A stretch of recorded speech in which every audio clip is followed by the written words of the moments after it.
Welcome to Black Nouveau. This is our edition for February. I'm Joanne Williams.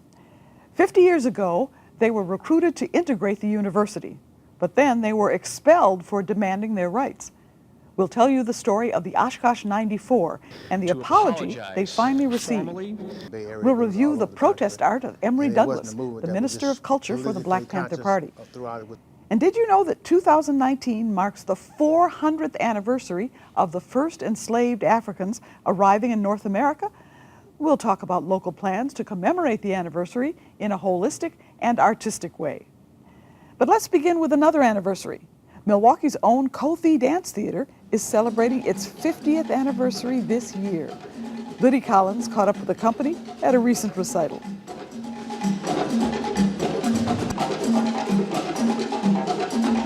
As Milwaukee-based Ko-Thi Dance Company turns 50, it pays homage to harvest through dance and celebration. Ujima, based off of the Kwanzaa principle, which means collective work and responsibility. This concert in particular is based around harvest. The harvest season is really important to the African culture. And this harvest production is also special to Ko-Thi and to its founder and artistic executive director, Fern Cocker. We're harvesting all that we've done in 50 years to move into the 50th year. We pull together works that have a harvest theme to them, and everything that we're doing uses the imagery that you would see in the old days before machinery. To honor African tradition, there is a harvest mask on display throughout the concert. We have a shrine on stage that is actually reflective of a Chihuahua, which comes from the Bamana people of Mali. And these are headdresses that dancers come out into the field to bless the field. Ko-Thi specializes in dance and musical forms of Africa in the diaspora. And the majority of Ko-Thi dances have been passed down through oral tradition. Artistic director DeMar Walker said this production continues that legacy. Super high energy, lots of fun. It's very community-based, which I really, really love, and I believe which is really at the root of what we're doing. For example, this show, teaching them, about the principles of Kwanzaa and talking about, Ujima and what does that mean. Fern Cocker says she was always fascinated with the continuum of growth in her young dancers in Ko-Thi. When you're able to look at a child that comes in at 4 or 5 years old, that's really a very empty blank slate. And then be able to really have some influence in their psychic development, emotional development, intellectual development. The company's musical director, Kamazi Allen, is one of those continuums she influenced, who sees his job as to pass on the tradition of Ko-Thi. The key to tradition is always remembering the history of the rhythms and understanding before you teach the hand pattern, you have to break down where the meaning comes from. And because without the rhythm and without that meaning, everything else doesn't matter. Because the history of which the dance derives from is always the most important. You have to have that integrity to always tell the story as it was told to you so that the legacy can continue to be passed on. Especially in African dance, because there's no written language for us, beforehand. There's always oral tradition. So it's out of respect that your teachers tell you and what your elders can tell you that you must pass it on the same way. Kamazi said there is a special bond that the dance and music have. The music starts with a step, and as the dancers build the steps, the drummers build the music. It's like building a regional music as they move through the story. Which we learn from the basics of the drum. So each rhythm has a traditional rhythm to it, and it's always starts with a traditional bass line. And throughout that, you start to create and put your own style, your own flavor to it. And from there, you get your creation of a new version of the rhythm while keeping the same rhythm itself. Remember, this is an intergenerational company, and the young bring a different mindset. So it's just always fresh and always new. Sometimes when you have older drummers, they kind of get locked into their ways, and it's like, okay, we got to do it this way, and this way. But the nice part about working with children is when you see a child, their art is so creative. If you let them be their true essence of themselves, it's always going to pour out into the music.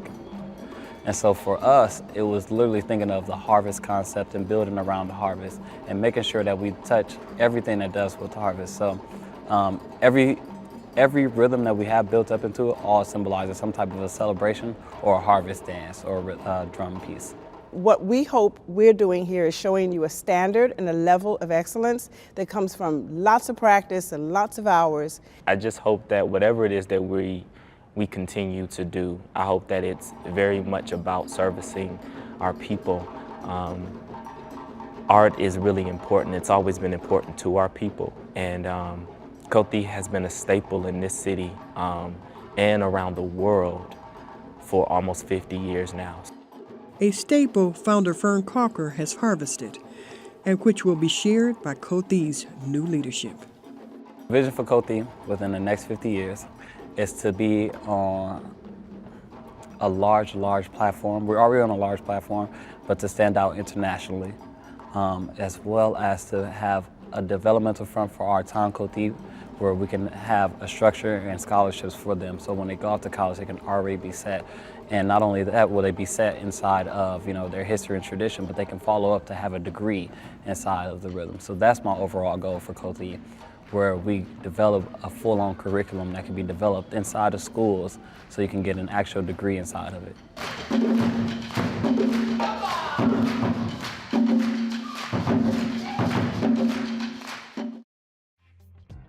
Art is about life. It's about my life. It's about the observations of what's going on in the world for me, and how I can interpret it in a creative way, and share it in its most basic, simple form so that people can get a message out of it. Even the child can possibly get something out of the image itself. Emory Douglas was a minister of culture for the Black Panther Party from 1967 until the group broke up in the 1980s. His graphic art was seen in most issues of the Black Panther newspaper, which grew to have a circulation of about 140,000. His images became icons of the freedom struggles for Black Americans in the 1960s and 1970s. Late last year, he spent a day at UWM. Before his scheduled lecture, he talked with a few young journalists about how he became involved with art as social protest.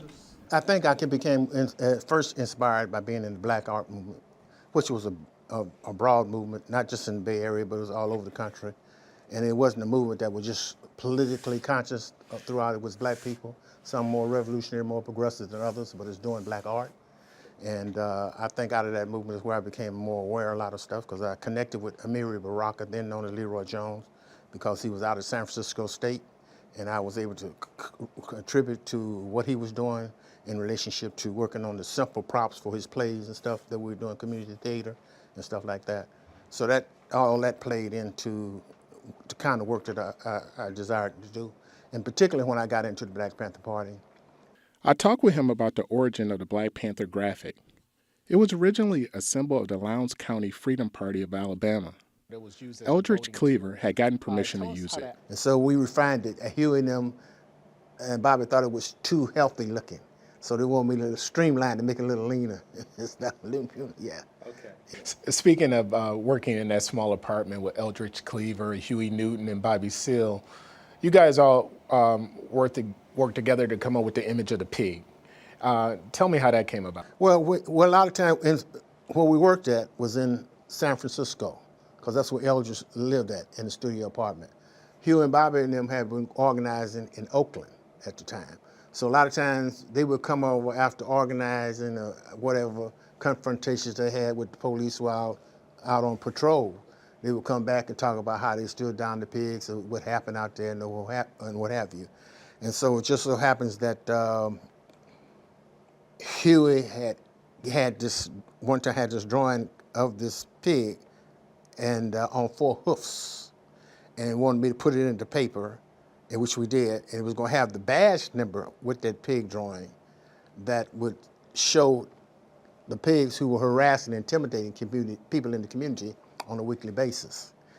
And I gave some thought after that, why don't I stand it up on two hoofs, keep the snort, the tail, and the flies, and bandolier, and that became the iconic figure called the pig. Yeah. He reminded us that each generation's art is unique to its time, though many of the problems are still the same. And the art that is being done today has to come out of a context of today. The dynamics of what we were confronted with 50 years before still reflect today, but in many different ways. So you have to look at it in that context as well. I think that the young people are being inspired and looking in how they can do and include such justice artwork in what they do and their creative processes. Yeah. Planning activities are underway to commemorate the 400th anniversary of the first Africans landing in North America as enslaved people. Joining us to explain the project is coordinator Sheila Payton. Welcome. Good to be here. I didn't realize it was 400 years. That would be 1619? 1619, yes. August of 1619. Wow. So how are you going to celebrate or recognize? Well, there's a gentleman that I met at my church who was visiting from out of state. He's here doing some study. And his name is Reverend Jeffrey Powell. And he and I were talking, and he said, well, next year is the 400th anniversary. I said, yeah, I do know that. And then he said, and I have this idea that I think was really great, and I've been trying to get somebody to pay attention to it, but nobody will. So I said, well, show it to me. And I looked at it, and I went, woof. And basically what it is, it's basically two parts. One is not only the commemoration of the arrival, but also going broader, talking about the overcoming the contributions, the impact of Africans on this country over this 400-year period. And then the second component of it is where we go, the third component really is where we go from here. And that is what do we do now after this, now that we passed the 400-year mark, to improve things and to move things forward. And you're calling this Many Stories to Tell? Many stories to tell and many more to come, and more to come. And what can our viewers do to find out about it and maybe participate? Okay. Well, first of all, we do have a website, a web page, and we also will be having a press conference on the Friday to talk about it. And we'll be doing both social media and regular media to keep people apprised of what's going on.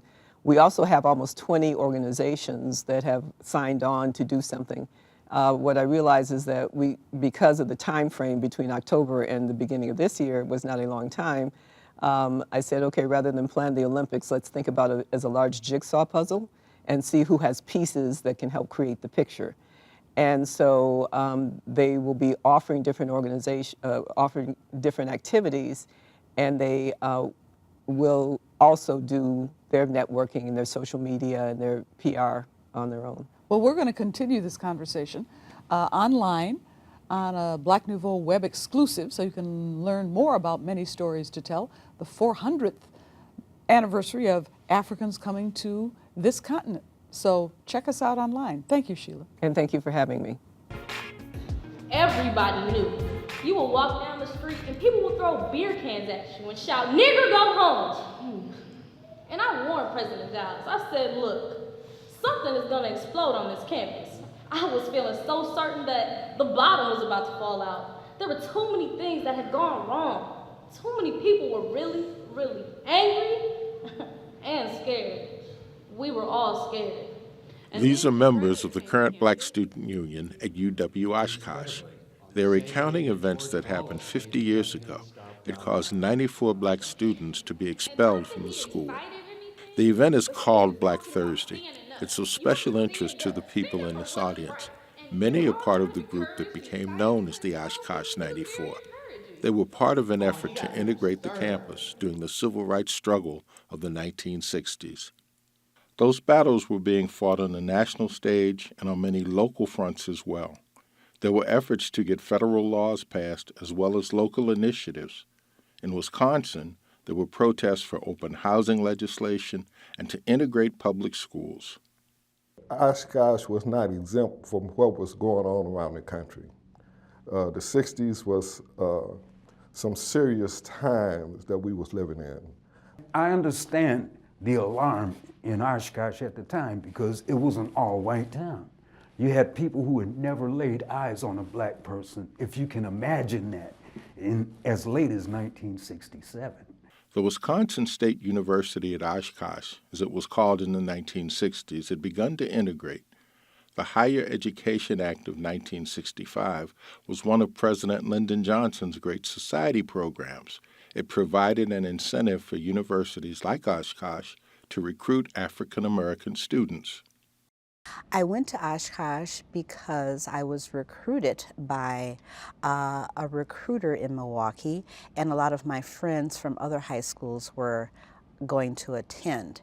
And at the time, they offered a pretty good financial aid package, and I figured I would be away from home, but close enough to come back home, and I knew other African-American students that were going to be there.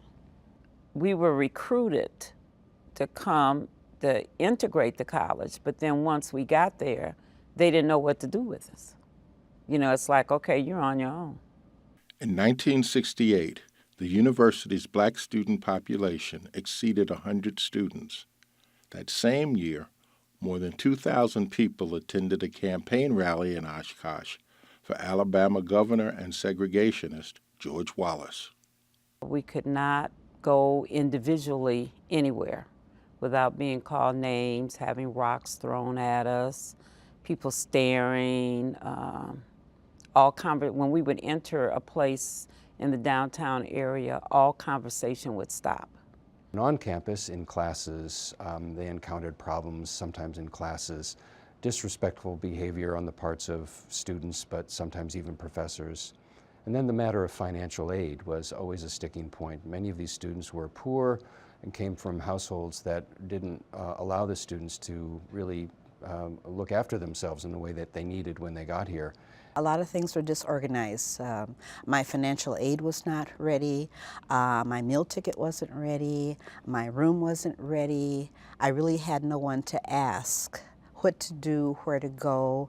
Many of the staff or faculty weren't very friendly to me, and I just kind of felt lost when I was there, and I had to make my own way. Problems began to mount as the black students felt their concerns were not being addressed. The Black Student Union formed so that we could air our difficulties as a group and try to be accepted as a group that has a voice on campus. It never happened.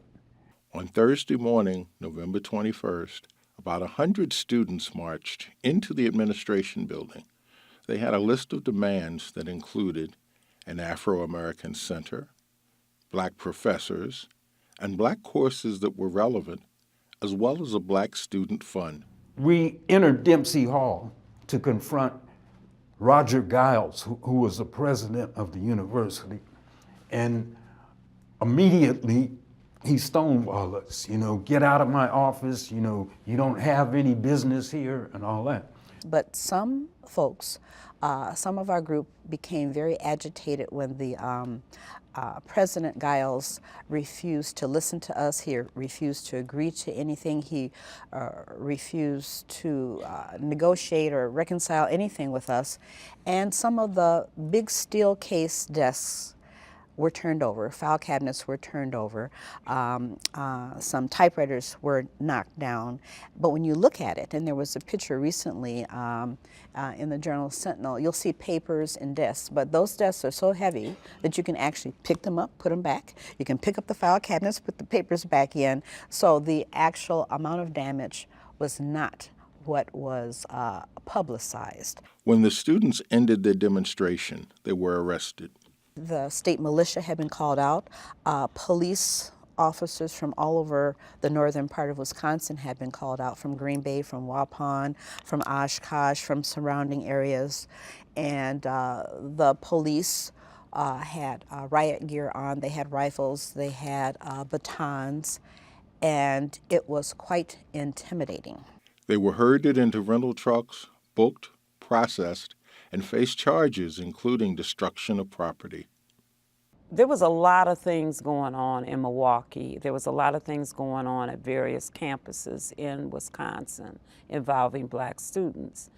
And a lot of people in the black community, when they found out that I had been involved in this, instead of some support, they were like, what in the world were you thinking? Why were you up there tearing up the white man's property? And I've always had a slick mouth, and my thought was, well, we were tearing up your property too. Aren't you taxpayers? You know, it's just they did not get it. There was a very protracted and very difficult period of legal maneuvering. You know, this was a civic case because of the arrests, but it was also a disciplinary case for the Wisconsin State University system. In early 1969, the 94 students who would become known as the Oshkosh94 were expelled. Some of us went to work in a factory or a foundry, making a good living. Some of us went into jobs. Some of us got married. Some of us had children. We did a variety of things, but some people did go back to college, and actually some people did go back to the University of Wisconsin-Oshkosh. We were ostracized by people saying, you had your chance. So I went to UWM for a week. I was accepted at UWM, went to class for a week. They revoked my admission. I ended up, there was a student that got kicked out, a young man who was from New York, Michael Gordon, and he got kicked out with us. And so he had ties to University of New York, Buffalo. And so I don't know what he did or what he said, but they sent a representative out, and they said that they could take between 10 and 15 students. So I ended up going to UB and finishing out at UB. I applied at Marquette University, and I was told that, Sheila, we can see on your transcript that you were blackballed, you were suspended, you were expelled, but we're willing to give you a chance. But you have to write a letter to the university, to Marquette University, saying that you'll never try to overthrow the government again. She was accepted at Marquette. Henry Brown eventually attended UW-Madison, and Joel Johnson returned to Oshkosh. I had a teacher's scholarship, and that was reinstated. So I came back to Oshkosh and finished, got my degree, and it's been, you know, it was a positive thing for me. My people never went to college before. Just a few years back, the whole black community of Milwaukee boycotted the public schools. We went to freedom schools. Henry Brown helped keep the history of Black Thursday alive with a script that he wrote for a playwriting competition. Two of his friends suggested he tell the Oshkosh94 story. So I wrote about it from the students' point of view. As I showed earlier, our point of view was swept under the carpet. They never wanted it to come out. What they did, what culpability the administration and Board of Regents, this goes all the way up to the top. Ever since the first day I came to Oshkosh, trouble was brewing. Ultimately, the play led to the 40-year oral history project that was undertaken by Dr. Kircher, who came to the university and he said, why hasn't somebody done something on this? He said, this is monumental, you know, this is constitutional civil rights and all kind of stuff. We reckoned with the fact that no student who participated in the demonstration in 1968 had ever gone on record in any interview whatsoever to tell their side of the story. All we had were press accounts. Not all were bad, but there were press accounts and official university documents. And that's not enough to piece this history together. So we decided to create an oral history project, and it was really the success of the oral history project where we interviewed one student after another, ultimately interviewing over 120 people, which told us that we have a significant story here to tell, and that went into the making of an exhibition and a public program that we did for the 40th anniversary. A remarkable success. And that success led to this marker and this celebration, where the Oshkosh94 received the Chancellor's Medallion and an apology from the university. So let me take this opportunity as the Chancellor on the 50th commemoration of Black Thursday to apologize formally for the way you were treated, for how your lives were disrupted and transformed. I hope this won't be the last time you return to this campus.